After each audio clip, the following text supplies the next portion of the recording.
Okay.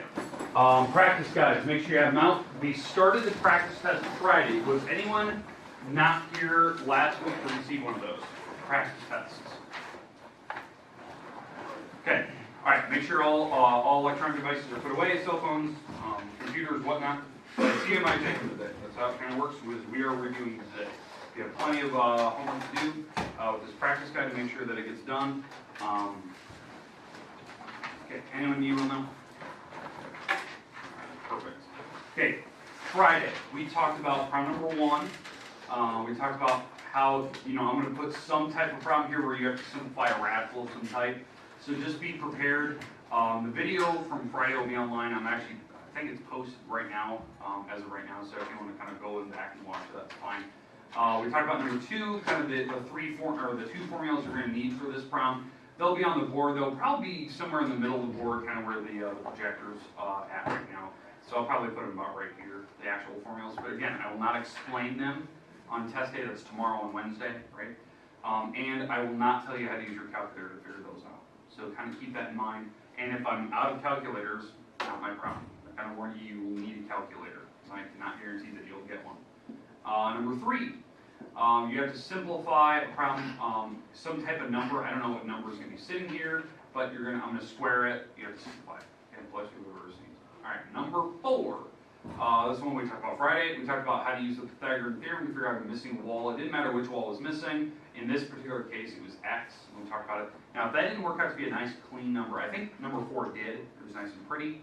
But if, let's say, a number 4 on the test, it's not, just leave it to square root. It's fine like that. Okay, you can break it down if you need to. And then number 5, this one we ended with on Friday, talking about how to use the Pythagorean theorem to actually figure out what type of triangle it is. Is it acute, right, or obtuse? So we talked about those. And this one, I discussed like where these are found in the book. Actually we did every time I told you what section they're from. But in particular, this one, you had to use theorem 8.4, 8.5, 8.6, 8.7. Those are the theorems out of the book from chapter 8. That tells you kind of how to use it and kind of know which triangle is which. Okay? All right, today.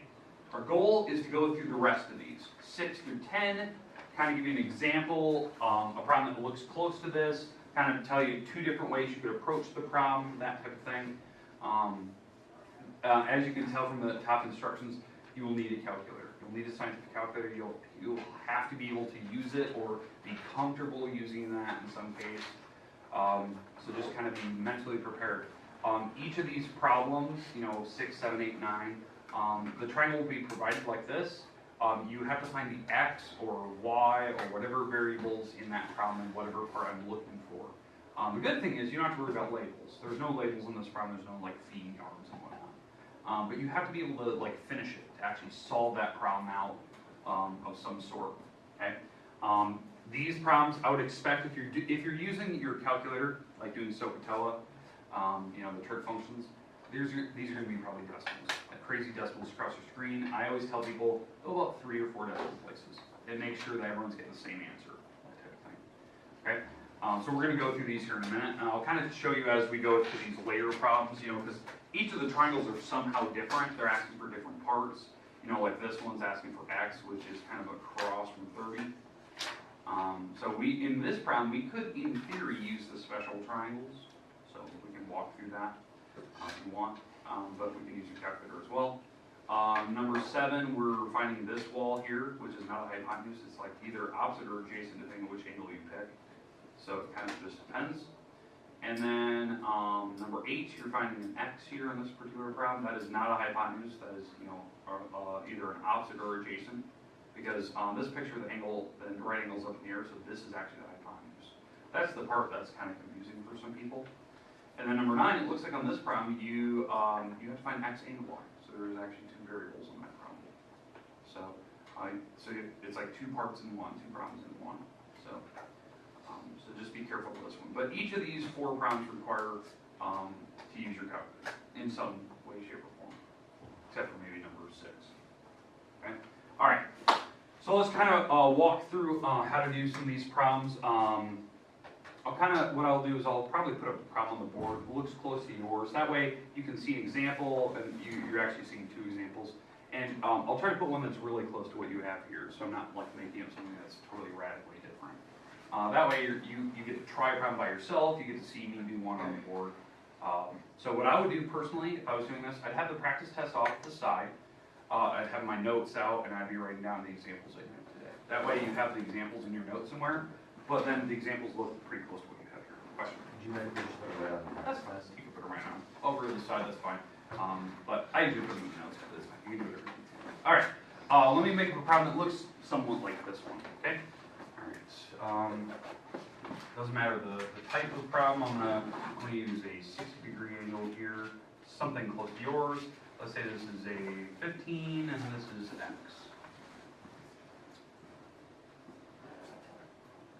Okay. So, you agree it looks like yours? Okay, it looks pretty close. I just have, different numbers in the different spots. Okay, when I start these problems, what I would do personally, like if I'm not using the special triangles, because that's something we talked about last Thursday, if I was doing SOHCAHTOA, which I'd probably recommend, on this particular problem, I would label the walls. Like the wall labels are opposite, adjacent, and hypotenuse. I would label the ones you need. Okay, and how I label them, it's from the angle that's sitting there. So I'm using the 60. So what is this wall called? Opposite. Okay, opposite. Okay, again, how we know that, in case you're like confused, opposite is always across the picture. It's wherever your angle sits, it's on the opposite side of the picture. So it's the farthest away. Okay, that's the opposite wall for the angle, the 60 we're using. Now, what is the 15? What is this? Yeah, it's the hypotenuse. That side should never change, right? The opposite and adjacent can change depending where your angle sits, but the hypotenuse should always be like the set wall. It's the biggest wall. So like most of the time people can look at the triangle and like instantly know where the hypotenuse is, the biggest wall. Okay, so now that we have the walls labeled and we have my my angle, now you can figure out which one of the three trig functions which I have written on the board over there, which one to use. Because we have to use these letters. So we're using opposite and hypotenuse. So let me put SOHCAHTOA on the board here. This can be kind of our default go-to formula today. Okay, which one of these three trig functions, these are the trig functions, sine, cosine, tangent, which one uses opposite and hypotenuse? O. Yeah, exactly, this one. It uses O and H. That's how I know which one to pick, because I labeled the picture. So, this particular problem we're using sine, so sine of the angle, so sine of the 60 degrees, that's how it always works. It's always the trig function with the angle behind it, the angle that you're using. And now, these are the letters that come after it. Opposite goes on top of the hypotenuse. It's always second letter on top, third letter on the bottom. So the opposite wall is my X, and the hypotenuse is the 15. Okay, everyone understand the setup? I expect to see the setup on your paper when you're doing your test. Okay, you should not be just writing the answer down. If you just write the answer down for number 6 and you show me no work, you're actually missing 2 points out of the 3 possible, if that's how many steps it takes.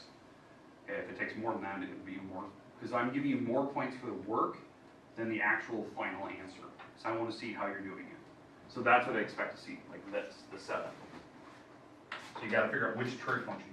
You would not believe how many people get this part wrong in the first part. Like they'll pick the wrong trig function because they don't actually understand why you picked a different one. And then they'll put the numbers in the wrong spots. They'll put the 60 degrees here, they'll put the 15 there. It doesn't make any sense. They haven't paid attention for 2 weeks of what we've been working on. Okay, now, how do you solve for X? Chase Schilling, please come to the office. Chase Schilling. What's the steps? Yeah. We gotta get rid of the 15, right? 15's on the bottom, I'm gonna get X by itself. So what are we gonna do with the 15 again? Multiply it. Yeah, we're gonna take the 15, multiply it on this over here. Now, if you have one of my calculators, you can type in exactly what you see there. 15 sine 60, hit enter, give your answer, right? If you have a kind of a goofy calculator, like, let's see if I have one here. Something like maybe, that doesn't work anymore. If you have any other type of calculator, I can't guarantee that you type in exactly how you see it. That's kind of a goofy calculator. Looks like everyone has one like mine of some type. So, okay. All right, so you type that in. What do you get when you type this in? 12.3. What you said? Give me a couple more decimal places. 90. Is there any more? 990. Yeah, 3 or 4. Yeah, fine. There you go. So, yeah, Make sense, what we're doing there? 4.990. Right. 3 or 4 decimal places, that's what I expect. That's kind of what I want. Okay, that's the exact style of problem that you're doing here, number 6. Now, I did say you could use the special triangles in this part. The reason why I said you could possibly use that, because if you notice the angles that I'm using, they are on the special triangle. So there is a way to actually solve this. So that's kind of what you need to know. So, in fact, let me actually walk you through that in case, like let's say you don't like using SOHCAHTOA, you're not good at it, you could, in theory, use the special triangle here on this particular problem. So, I'll walk you through this. If you don't like it, it's not a big deal. You don't have to do it this way. Does everyone have that problem written down now?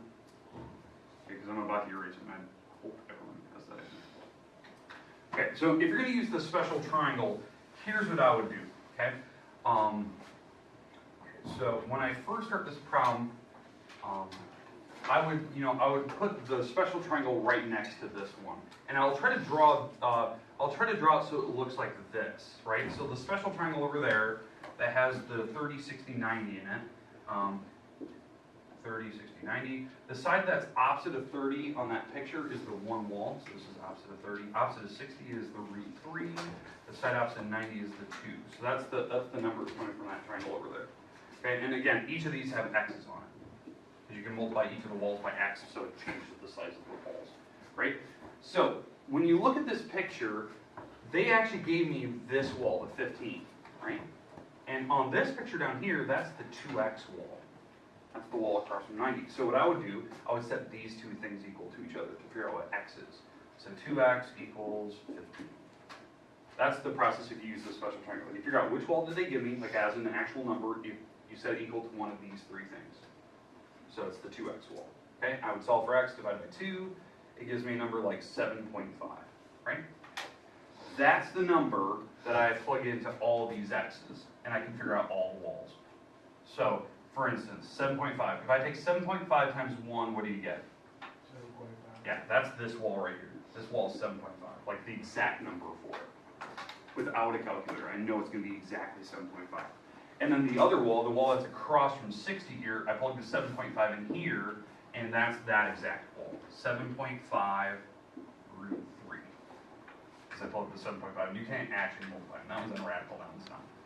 This number that you just found here, that's the exact 12.990 number that we just found out a couple minutes ago. Like, that's the exact value of it. In fact, type that in your calculator just to see the fact that that does work.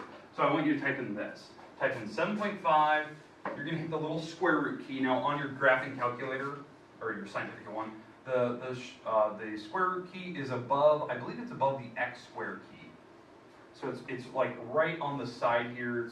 It's right next to like the number 7 or something like that. So you have to hit like second x squared, so you can do the square root key, and you have to type in 3. So you should be able to type this exactly in your calculator, how I'm seeing here. And when you hit enter, it should tell you 12.990, correct? Yeah, so it's like identical. It's the same number, it's the exact value, but I didn't need a calculator to do it. That's kind of the ease of using the special triangles. You just solve for x, whatever wall they're giving you, and then you plug it back in. Okay, did everyone kind of figure out how to type that in? Did you get the right number? Okay, it seemed like it worked. So, it's just a different way to do it. Do I require it? No. I'd probably recommend SOHCAHTOA. That's just easier, it's less steps. But some people like that. I mean, that seems easy. Some people, oh, I just solve for x and plug it back in. I don't even have to use a calculator because that was an easy number to divide by. Okay, questions on number 6. Okay, now obviously I haven't done your problem, but it looked identical to what I did earlier, so you should be able to kind of mimic that. Okay, I would recommend SOHCAHTOA. Special triangles, yeah, they're great, but I think just using your calculator kind of makes it a little bit quicker. Okay, all right. Now the second problem, number 7. Okay, and I'll make up a problem that looks pretty close to this one. Okay, number 7. The goofy part about this problem that always gets people when they work on this or they work on the test, if there's a problem very similar to this, they always get thrown off that there's 2 angles. Okay, there's the 27, there's the 63. You get to pick one. So that's kind of the thing. It doesn't matter which one you pick, as long as you commit to one of them. Once you've committed to one of the angles, then you can actually solve this problem, okay? And depending which one you pick, it just changes the formula just a little bit, okay? So in fact, I'm gonna make up a problem that looks really close to yours and I'll kind of show you that, okay? All right, so same thing, triangle, I'm gonna pick two angles in here, let's say 13 and let's see, 77. Okay. So those are my two angles. I have a W in here and I have a 14, let's say. So it's pretty close to what you have. So it's very similar in like style. I'm gonna pick one of the angles. It doesn't really matter which one I pick. I'm gonna pick 13. Doesn't really matter. I'm just gonna pick that one. So I'm gonna scribble out the other one. I'm committing to one angle. That's what I'm doing. Okay, so now that I've committed to one of the angles, now I'm gonna label the walls from that angle. So you gotta commit to one of them first. So I'm committing to this angle. Now, what is this wall called? That's opposite, okay. It's the opposite wall for the angle we picked. And what is this wall called? That's the adjacent. There. So that's the adjacent wall. So now, the reason why I do that, once you've committed to one of your angles, now when you label the walls, now you can kind of figure out which trig function to pick for that particular angle. So on this one, if I'm thinking about SOHCAHTOA, yeah, exactly, we have to use TOA. Now the reason why, it's using O and A. So that's kind of how I know which one to pick. The labels on the walls kind of tell me that. So we're using TOA, so that's tangent of the angle, so tangent of 13, opposite wall over the adjacent wall. And again, how I know how to do that, second letter goes on the top, third letter goes on the bottom. So opposite goes on the top, adjacent goes on the bottom. That's how it always works, that's how the formulas always work. Okay, so now this is goofy, right? It's a little bit different than the last one, just because of where the W's at. So on this particular case, since the W's on the bottom, when I set my problem up, I'll have to do that little switch rule that we talked about. That when the W's on the bottom, you switch these two. That's just a trick. You can do that for any trig function. It's not just tangent. I can actually switch the two because I want to get the W off the bottom. So that's tangent, 13 goes down there. And this is exactly what you type in. So you'll type in 14 divided by tangent 13, and that'll give me my number. And again, I want about 3-4 decimal places. 60. Say it again? 60. 60. Point 640. 640. Okay. Yeah, makes sense. It's gonna be a bigger wall. The adjacent wall is gonna be bigger. So how I knew the adjacent wall was bigger, this angle up here was I think 77. So this had to be a bigger wall. This is a small angle, small wall, bigger angle, bigger wall. That's how it works. That's how I can kind of tell, like, guesstimate how big the angle is, tells me how big the walls across from it are. So bigger angle, bigger wall. So 60 makes sense. So is everyone getting that number? You typing it? Okay. Now again, it's not just because it's tangent. Don't get it wrapped in your head like, oh, it's a tangent problem, so I'm going to do that switch. No, it's because the W's on the bottom. So that's why I switched these two. I could have done this, if this was a sine problem, same thing, you'd switch. Put sine on the bottom. It just depends when the letter's on the bottom. If the letter's on the top, like with the last row, number 6, then you just multiply the bottom number across. So you got to kind of know like what you're looking for.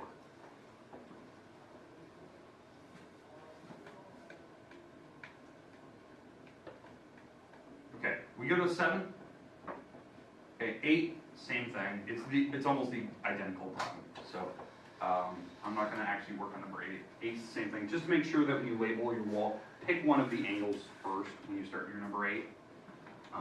So when you start number 8, I know this picture is kind of goofy because they turned it over. It's not like the other two, but you commit to one of the angles. It doesn't really matter which one you pick. Let's say you pick the 35. So I'm going to scribble this one out. So if you pick that wall, that angle on number 8, what is this wall called? This is opposite. And what is this wall called? It's hypotenuse. Yeah, that's the tricky part. It's the biggest wall. It's the hypotenuse. So I'm expecting the 8 to be less than, or the x to be less than 8, right? Because the opposite wall should be smaller than the hypotenuse wall. Again, you have to know which wall's which. The biggest wall should be the hypotenuse. So if this is the case, now you kind of know what to set up, what trig function. Okay, that's the part, I know a lot of people always say that's adjacent wall, that happens a lot actually, but it's actually the hypotenuse in that particular picture. So you have to use a different trig function. I'm not gonna finish number 8, I'm just giving you kind of a hint. It's a lot like number 7. Okay. Okay, are we good with the top 3? Now, obviously I'm gonna give you time to work today to ask questions, see if you got the right answer to that kind of thing. Okay, we need to talk about number 9 now. In fact, I'm gonna probably do your number 9. So, the reason why, that one has 2 variables, so we have to be able to see that. So let's go down to number 9. I'm actually gonna work on this number 9, which is kind of rarity. Usually I try not to do your exact problems, but it's kind of nice that you get to see at least one of these. Okay, so in this particular problem, the good news is they're not asking for an angle. So that's kind of nice. If they ask for an angle, I'll kind of show you that later. That could be like a problem like number 10. It could ask for an angle instead. On this particular problem, you have to find the x and y one at a time. So what I would say, like if you're doing this problem first, you want to commit to one of the walls first. So I'm going to get rid of the y first. So I'm just going to scribble it out. Okay. I'll come back to it later, so you don't need to scribble it out. But I'm going to label the walls right now, and then we're going to solve for x first, and then we're going to go solve for y second. Okay, so I'm going to start with 58, and it doesn't matter which angle I'm picking, so because I actually know this angle in the corner. This angle down here is a 32. And how I know that? These two should have to be 90. So I could have picked any angle I wanted, but I'm going to pick the 58. What is this wall called? Opposite. Yeah, this is opposite. And this wall? Hypotenuse. Yeah, it's the biggest wall. Okay, so now that I know that, now I can figure out which formula on SOHCAHTOA to pick. So yeah, so on this particular problem, since I'm finding for x, I'm using this one, that's the one I heard. Now the reason why I know that, it's using opposite and hypotenuse, O and H. That's kind of how I know it. That's how I'm going to find x. It may be different when I go after the letter y. I might have to use a different trig function. This one I'm using this one, so sine of my angle, that's 58 degrees, is opposite over hypotenuse. The opposite wall I don't know, but the hypotenuse is the 120. Opposite over hypotenuse. Now, how do you solve an x on the top? Yeah, you multiply this across. You get the 120 across. I don't need to do that little switch rule because the x is not on the bottom. And that's what I type in. I'm expecting this number to be smaller than 120, but maybe not a lot smaller. Maybe it's still in the hundreds, maybe. 101. What do we get? 101. 101? Okay, that makes sense. 100.655. There you go. That's fine. We're not done yet though, right? We found x, that's fine. Now we have to go after the letter y. So now I'm done with x. Did this make sense to everyone? How we found x? Okay, it's kind of, this problem really mimicked kind of like what we did in number 6 with it. Okay, so now we're gonna go after the letter y. So I'm gonna get rid of x here now. So now we're gonna go after the letter y. So again, when I start, I know my angle, I need to label the walls. I already know the hypotenuse. I could actually plug in the 101 here if you wanted to. So, in theory, I could do Pythagorean theorem, but I'm going to use the trig function so we get some more practice with that, because I have 2 of the 3 walls. Okay, what is this wall called now? Yeah, this is the adjacent. That's the adjacent wall.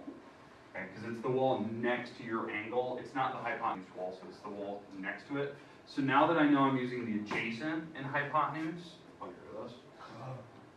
So yeah, we're using this formula. We're using cosine, because we're using the adjacent and hypotenuse in this particular problem.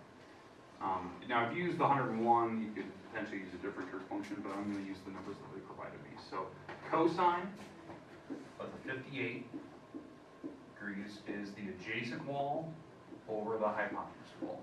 Because again, that's what the cosine formula tells me, adjacent over hypotenuse. So how do I solve that? Okay, multiply this across. Cosine 58. And this will give me what my y is. I'm expecting y to be small. It's going to be smaller than 101. 63.59. Seems right. 63.59. Is there any other numbers after that? 03117. Okay. 3 or 4 decimal places. Okay. Now, how I knew that wall, why did I put a degree symbol on it? How I knew that wall was gonna be smaller, you know, this is the biggest angle, biggest wall. Medium angle, medium wall, small angle, smaller wall. That's how I know, because I said earlier, this is about a 32-degree angle. So this is gonna be the smallest wall. So I can kind of tell before I start. But again, that you're gonna have a problem like that, where you have to find, you know, you have to find a wall, or two walls in a problem, so it's like two problems in one. So if I was grading this problem, number 9, like as points, that problem's worth 6 points. 3 steps to find one wall, 3 steps to find the other wall. So you gotta know how to set up your trig functions, how to, you know, type it in your calculator. Because remember, I will not tell you on test day how to use that calculator. So you've gotta be very, very comfortable. And you gotta show work. You can't just give me the answer. Okay, questions on number 9. Okay, if you notice, 6, 7, 8, 9, they're all about the same problem. It's all the trig functions, you're finding a wall. I could potentially put a problem up there where you have to find an angle. I'll practice one here after we're all done, but that's kind of the idea. So, you're gonna have to find walls or angles. I'll do one of those a little bit later. I'll do an angle. That would be probably my last example today if you have to find an angle. Which trig function will you pick, that's the thing. Depending on what the labels are. But we'll come back to that. All right, let's talk about number 10.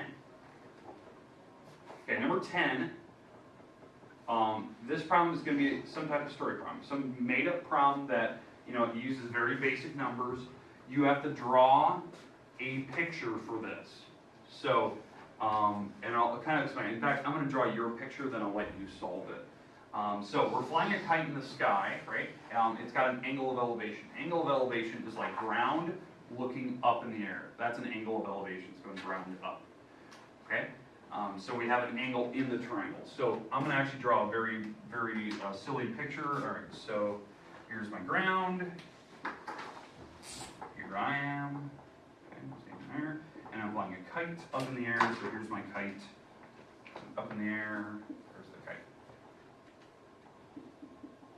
Okay, there's my kite. Okay. As you can tell, there is a triangle there. If you can kind of see it, this is the idea. So it's going to be something like that, where you draw a picture, it'll mimic a triangle, a right triangle. That's the idea. Okay, so now the angle looking up in the air, looking to like the angle of the kite, is 40 degrees. This is an angle of elevation, looking up. So I fill in that number where it needs to be. Okay, the 80 meters of string have been let out for the kite. So where would the 80 meters go on this triangle? Say it again. Which wall is the 80? The hypotenuse wall? Exactly. This is the 80 meters. And how we know that? It's the string going to the kite. Duh. Common sense. It's the string to the kite.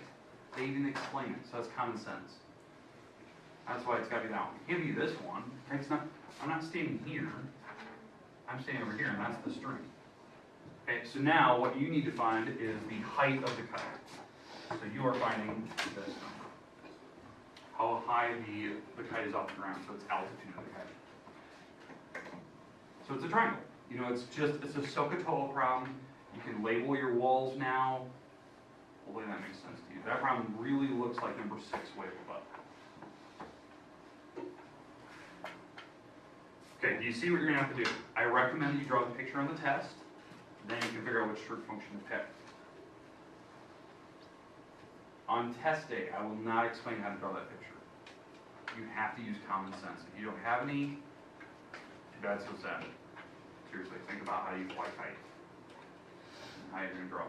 It could be something as easy as putting a ladder on a building, swinging it up against the building. So you have to do a trig function to figure out the height, so I'm not going to finish that problem. Now, one of the last examples I want to talk about today. Again, you can finish this one up on your own. One of the last examples I want to do, and I'm going to get rid of the PowerPoint, or the practice test here in a minute. What happens when you have to find an angle? Any type of angle on a triangle, and how you can label it. Okay, so I'm going to do one of those, because it looks like, so far in any of these problems, they didn't ask for the angle, but that could be potentially a problem that sits there. So I want to get you prepared for that. All right, let me get rid of the projector here.